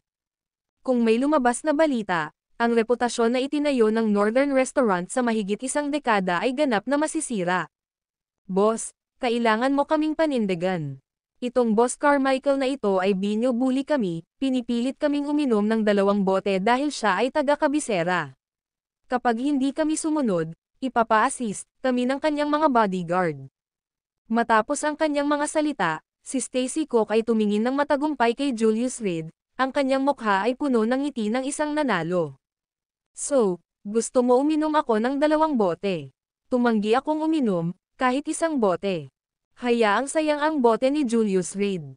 Siya ngayon ay seryosong naghinala na si Julius Reed ay naglalagay lamang ng isang matapang na mukha, sino mang normal ay samuka kaagad pagkatapos ng 1 bote ng life water. Paano pa sila makakatayo? Sa kabila ng ibig sabihin nito ay sasaktan niya si Beckett Carmichael, para sa kapakanan ng kaligtasan, walang pakialam si Stacy Cook. Bukod dito, mayroon siyang sariling mga tagapagtaguyod, at maging si Beckett Carmichael ay kailangang pag-isipan iyon. Nangyayari ang mga ganyan. Talagang hindi ko kukonsintihin ang pambubuli sa aking Northern Restaurant. Humarap si O'Dingle kay Beckett Carmichael at nagtanong, Boss, totoo ba ang sinasabi niya? Sa mga dekada o higit pa ay nagkaroon siya ng kanyang restaurant dito, hindi alintana kung gaano kakilala ang malaking boss, kailangan nilang lahat na sumunod sa mga patakaran ng lugar na ito. Sila ang mga tauhan ko. Ano, kailangan ko ba ng pahintulot mo para i-toast sila? Si Beckett Carmichael ay parehong mapanindigan, ang kanyang init ng ulo mula sa pagtatanong tulad ng isang kriminal ng isang dayuhan, na tiyak na hindi angkop sa kanya. Dahil nakarating ka sa aking Northern Restaurant, mangyaring sumunod sa mga patakaran nito. Itinuro ni O'Dingle sina Stacy Cook at Tristan Caldwell, ang dalawang ito ay una at higit sa lahat ang aking mga customer, pagkatapos ang iyong mga lalaki. Kung gusto mong mag-toast ng sarili mong mga lalaki, natural na hindi ako makikialam, ngunit kung ikaw ay magdudulot ng isang fatality sa aking lugar, sorry, kailangan kong itigil ito. Kasabay ng pag-wave ng kanyang kamay, ang mga security guard na nasa likod niya ay agad na sumingit, Boss, huwag mo na akong pahirapan. Salamat. Nang makita ang tensyonado na sitwasyon, parehong nakapagpahinga sina Tristan Caldwell at Stacy Cook, ang kanilang mga pusong kanina pa nakabitin sa isang hibla ay naayos na ngayon. Lihim din silang natuwa dahil nabawi nila ang kanilang buhay. Ang aktwal na pag-inom ng buhay na tubig na iyon ay ang wakas. Tanggapin mo, kayo ang aking mga customer, at ako, si O'Dingle, ay tinitiyak sa inyo, sa establishmentong ito, magkakaroon ng patas. Sabi ni O'Dingle na buong pagmamalaki. Ang kanyang tiyuhin ay ahente ng isang malaking American financial conglomerate, at siya ay lubos na iginagalang sa lokal. Kahit sa likod ng mga eksena, siya ay malapit na konektado sa mga organisasyon ng underworld. Dahil sa mga koneksyong ito kaya naglakas loob si O'Dingle na magsalita ng ganito. Ipinapayo ko sa iyo na manatiling kalmado. Si Beckett Carmichael ay hindi kailanman pinagbantaan ng ganito, lalo na sa harap ng kanyang mga ninuno, na nakita niyang isang malaking pagkawala ng mukha. Dati niyang ipinagmalaki ang sarili niyang kakayahan, na sinasabi kung gaano kakilakilabot si Beckett Carmichael. Ngayon, sa hindi paghawak sa sarili niyang mga tauhan, ano kaya ang iisipin ni Julius Reed sa kanya? Ito na ang huling beses na sasabihin ko ito. Itinuro ni Beckett Carmichael ang sarili, binibigkas ang bawat salita, ako si Beckett Carmichael mula sa kabisera. Kung hindi mo alam kung sino ako, mas mabuting alamin mo muna bago ako magpasya kung pipigilan mo ako. Kung hindi, anuman ang mga kahihinatnan na lumitaw, huwag mong sisihin sa hindi mo ako babala. Sa natural na dominanteng personalidad, hindi atras si Beckett Carmichael sa harap ni Julius Reed. Ito ay isang bagay ng mukha. Kung ang Western boss na ito ay nagpumilit na makialam ngayon, handa siyang maglaro ng hardball. Sa Gonzales City, si Beckett Carmichael ay may isang dosenang bodyguard na tahimik na nakatago sa mga anino, handa para sa anumang kaganapan. Dati, kasama si Eli Hierro sa paligid, ang mga lalaking ito ay nagkalat. Ngayong nasugatan na si Eli Hierro, tinawag niya ang mga lalaking ito pabalik sa pagkilos. Isang tawag lang sa telepono, at ang mga napakahusay na bodyguard na iyon ay sasabog na. Ngunit sa sandaling gawin niya ang hakbang na ito, ang ibig sabihin nito ay ganap na mapupunit ang kanyang mukha sa may-ari ng Northern Restaurant, na magiging problema sa hinaharap. Nang makitang napakatigas ni Beckett Carmichael, talagang nagulat si Tristan Caldwell. Iyon ang boss ng isa sa 4 na pangunahing pamilya ng kabisera, at tila siya ay talagang wala sa dugo. Maaari bang pigilan siya ng Western boss na ito? Huwag mong sabihin na ikaw si Beckett Carmichael, kahit na si Jesus ka, sa hotel ko, hindi ka maaaring gumamit ng dahas. Si O'Dingle ay hindi nagbigay ng anumang mukha kay Beckett Carmichael.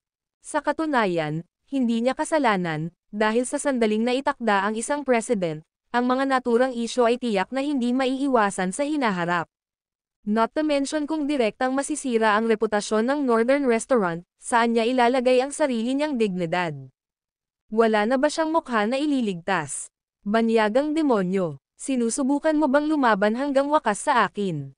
Iniangat ni Beckett Carmichael ang kanyang manggas, itinuro si O'Dingle at nagmura, ang mga ninuno ko ay mga martial champion, gusto mo bang sumama sa akin ng ilang round?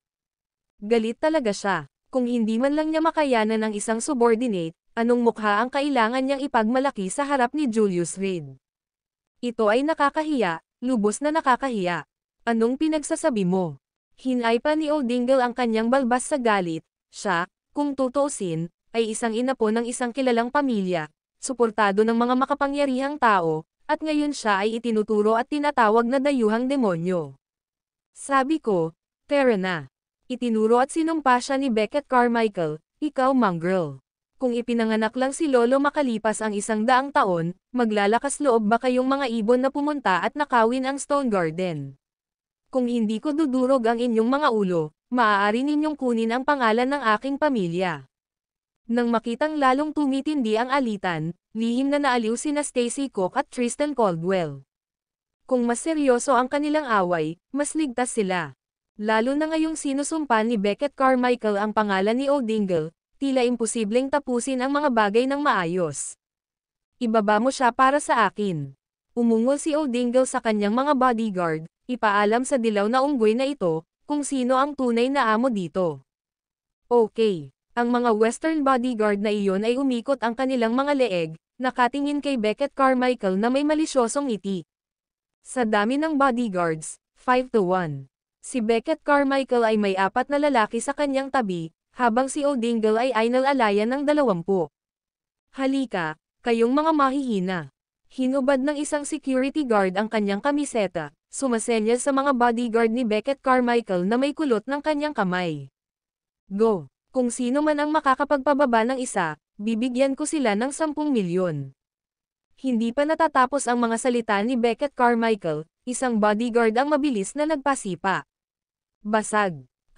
Ngunit sa sandaling maibigay ng bodyguard ang kanyang sipa, sinalubong siya ng isang sipa mula sa kanluraning lalaki sa kanyang harapan na nabali ang kanyang binti, na nag-iwan sa kanya na nakahiga sa lupa na pinagpapawisan ng malamig na pawis dahil sa sakit.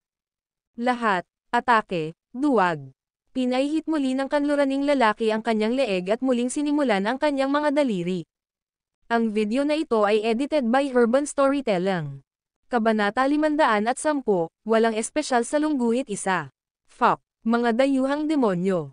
Ang natitirang 4 na bodyguard ay labis na nagalit. Hindi mahalaga kung sino ang tama o mali, kapag nahaharap sa isang salungatan ng mga pambansang hangganan, ang ipinakita nilang lahat ay pambansang pagmamalaki. Kahit hindi sila manalo, kailangan pa nilang lumaban. Lalo na ang mapang-asar na pagmumukha ng kabilang partido ay mas lalong ikinagalit nila. Hey, Boss Carmichael, humihingi lang ito ng kahihiyan. My man, Potter, isang sikat na hari sa underground Black Fist world. Ngayon, lahat ng tao mo ay magiging malas. Sabi ni O'Dingle nang may labis na kagalakan, ngunit nasa napakagandang mood ko ngayon, ipapadala ko ang lahat ng iyong mga tauhan sa mga stretcher ng libre. Hayaan silang lumabas na nakahiga. Kunin mo sila. Mahigpit na nakakuyom ang mga kamao ni Beckett Carmichael, at handa na siyang kumilos. Sa totoo lang, hindi na niya kailangang magsalita, ang natitirang 4 na bodyguard ay umabant na. Bang! Bang! Bang! Si Potter, na nanggaling sa eksena ng itim na kamao, ay malakas na ibinaba ang kanyang binti, na nagpadala ng 3 lalaki na lumilipad na may sweep. At ang huling natitira ay nahuli ang kanyang kamao sa isang kamay. Brat! Napakakulit mo, ha? Mahigpit na hinawakan ni Potter ang kamao ng bodyguard sa isang kamay, habang ang isang paa naman ay malakas na sumipa sa tuhod. Klop! Naramdaman ng bodyguard na namanhid ang kanyang tuhod at agad na lumuhad sa isang tuhod, ang kanyang mukha ay nabaluktot sa mga nakaumbok na ugat. Tawagan mo ako, Lolo. Tiningnan ni Potter ang bodyguard ng may pang-aalipusta, dahan daw ang pinataas ang presyon sa kanyang pagkakahawak. Namula ang mukha ng bodyguard, na hindi sinasadyang makalanghap ng malamig na hangin. Ngunit kumagat siya ng mahigpit at hindi umimik. Oh, ikaw na unggoy na dilaw ang balat, matigas ang buto mo. Pero, mas matigas ang mga kamao ko. Si Potter ay nagpakawala ng ngiti, at muli, pinalakas niya ang kanyang kamay. Ma'am, ang bodyguard ay gumawa ng isang pidgel na tunog, pawis na tumutulo sa kanyang noo, ngunit hindi siya nagsasalita. Potter, bilasan mo. Ipaalam sa kanila na si O'Dingle ay hindi isang taong maaari nilang guluhin. Tawa ng tawa sa gilid si O'Dingle at ang kanyang mga bodyguard. Ang kanyang taong si Potter ay ang King of Black Fist, at kahit sa Amerikas, sikat na sikat siya. Hindi banggitin ang ilang mga bodyguard, kahit na ang mga tunay na eksperto ay hindi nakayanan ang kamay na bakal ni Potter. Ito, ang mainland. Ito ang lupain ng mga inchik. Mahinahong sabi ni Julius Reed. Anong pinag-uusapan niyo? Si O'Dingle, na nalubog sa kagalakan, ay lumingon kay Julius Reed, napansin ang binatang ito na kanina patahimik sa simula ay nagsasalita na ngayon. Sinasabi ko, ito ang lugar ng mga inchik. Lumingon si Julius Reed at ngumiti kay O'Dingle, marahil hindi mo alam, ngunit tayo ay mga inapo ng dragon. Hindi pa man siya nakakatapos magsalita ay tumawa ng malakas si O'Dingle at ang kanyang mga tauhan. Anong sabi mo? Diyos ko, ngayon lang ako nakarinig ng napakalaking biro. Ang mga inapo ng dragon. Langit ko, kayo ang mga may sakit sa silangang Asya. Itinuro niya si Julius Reed, natatawa ng tawa, at pagkatapos ay itinuro ang mga bodyguard na nakahandusay sa lupa, ito. Sa tingin ko sila ay mga inapo ng mga insekto. Tama. Isang grupo ng mga may sakit na lalaki. Ang bawat isa ay kasing mahina ng isang babae, napakahina. Si Potter, na nakahawak sa kamao ng bodyguard sa isang kamay, ay itinaas ang kanyang gitnang daliri gamit ang isa pa at nanginginig ito sa paghamak, isang bansang puno ng kababaihan. Kalokohan. Kinuha ni Beckett Carmichael ang isang bote ng beer mula sa mesa at marahas na binasag ito sa ulo ni Potter. Basura. Bang! Si Potter ay sumipa, na nagpabagsak kay Beckett Carmichael sa lupa. Ito ba? At nang ahas kang mag-claim na ikaw ay mga inapo ng isang dragon. Ngumisi siya, nakatingin sa bodyguard na nasa harapan niya, tumawag ka ng lolo, at bibitawan ko agad.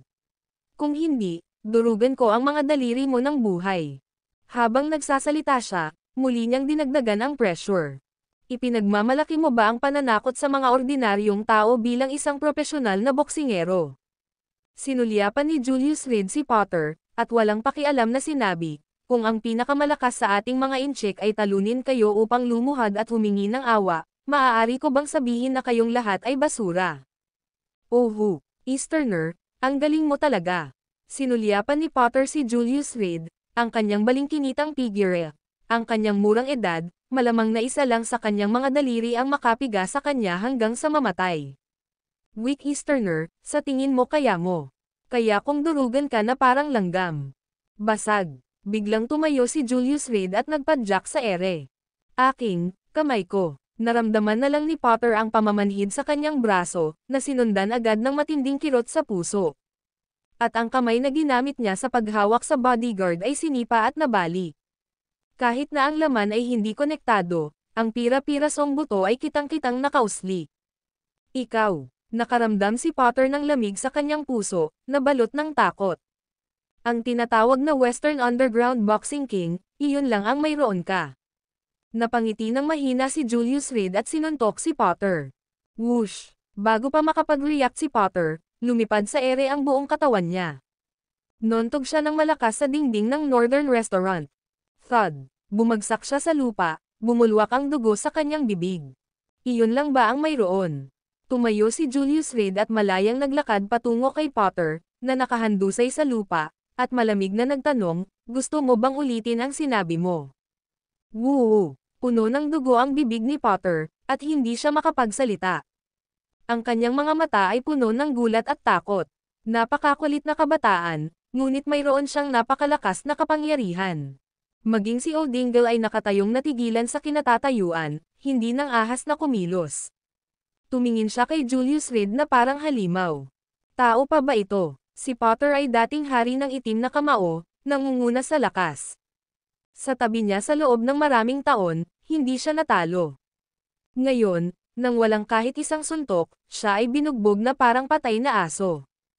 Haha, boy, sa tingin mo napakagaling mo. Halika, magyabang ka pa. Bumangon si Beckett Carmichael mula sa lupa, nakakaramdam ng hindi kapani-pani walang ginhawa. Tunay ngang kahanga-hanga ang dalubhasang makapagtuturo sa sarili niyang ninuno. Huwag masyadong mahiya. Dumilim ang mukha ni O'Dingle, mahigpit na nakakuyom ang mga kamay. Ang kanyang mukha ay bagbog sa isang ganap na pamamaga. Ang panunuya mula kay Potter kanina ay parang hindi mabata. Tumayo ka, tingnan ko kung paano tinatalo ng tinaguriang hari ng itim na kamao ang ating mga taong may sakit.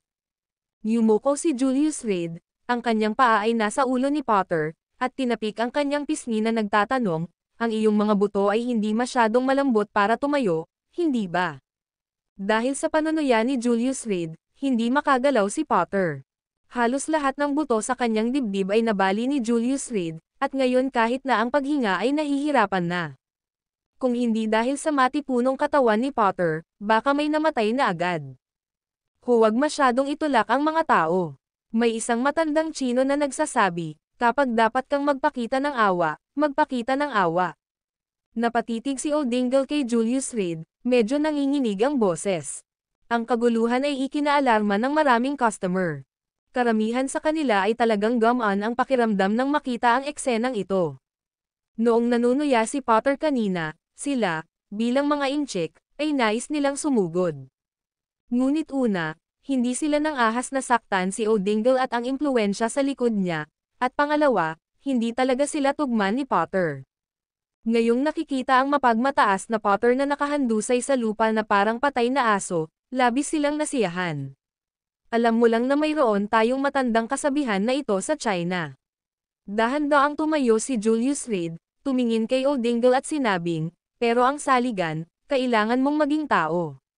Sa ngayon, sa paningin ko, mga daga ka lang mula sa kanal.